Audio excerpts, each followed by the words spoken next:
Good morning. Well, here I am back. I know that we've been away for a while and that these daily messages have been discontinued for a couple of weeks. I've been in quarantine. I got very directly exposed, but I came through it just fine. Carolyn came through it just fine.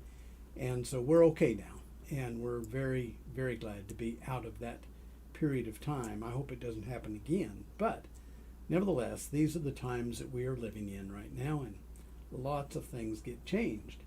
As I set this up right now to do this recording, I look at my white hair, and I thought how funny it would be if I had a fly come and land on my white hair. I think it'd make me feel like the vice president. Well, nevertheless, let's talk about what we're going to talk about today. I want to talk about gentleness. Are Christians supposed to be gentle? Well, of course they are.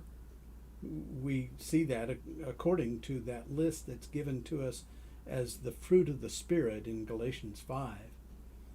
But what does that mean? The idea of being gentle, I'm afraid, has too often been badly misrepresented. Jesus was gentle. But does that mean that he was weak? Well, of course not. It might help for us to go back and look at the original language here in the New Testament, and we get a new appreciation for the meaning of gentleness that probably will give us a new appreciation for this whole concept. The idea is that a wild horse is out of control until it is tamed, and then that wild horse can demonstrate gentleness.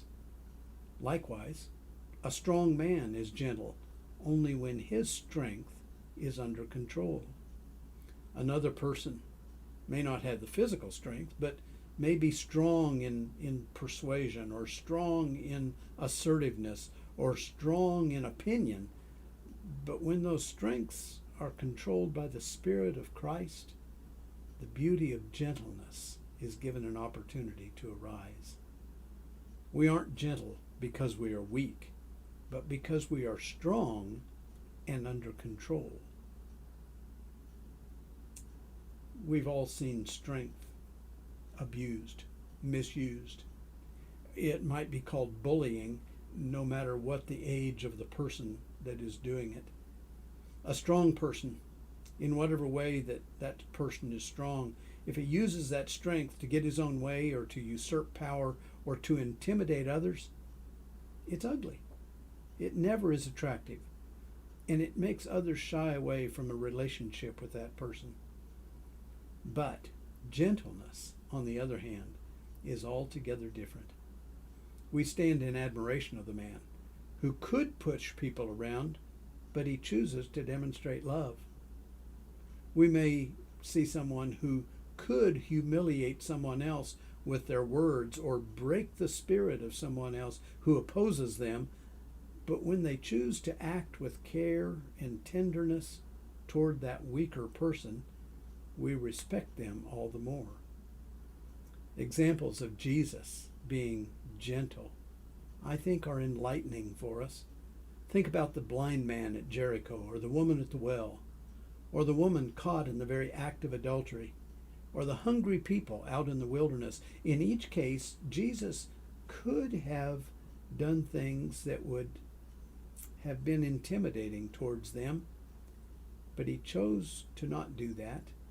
He didn't choose to dominate them with his spiritual power, but rather he treated them with respect and kindness.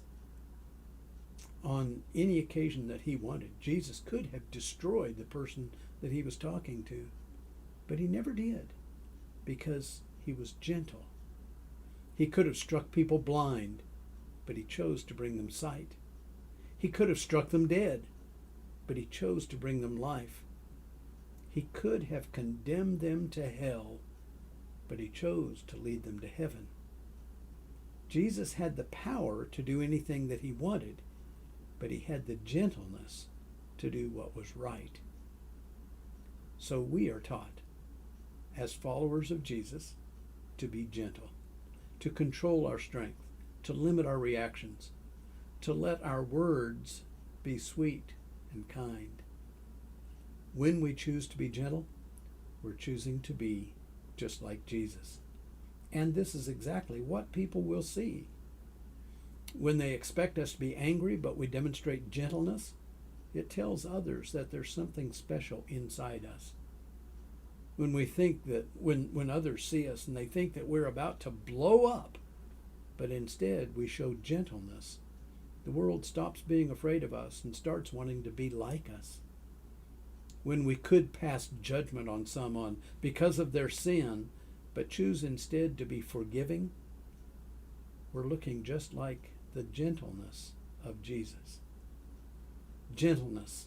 It is that trait within us that brings peace just when the world thinks that we're about to break out in war.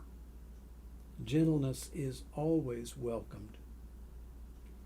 If you happen to be one of these people who is of the mind that, well, I just can't control my anger, then maybe you should let God do some work on you and instill in you His gentleness so that you and your family and all of your friends might see Jesus at work.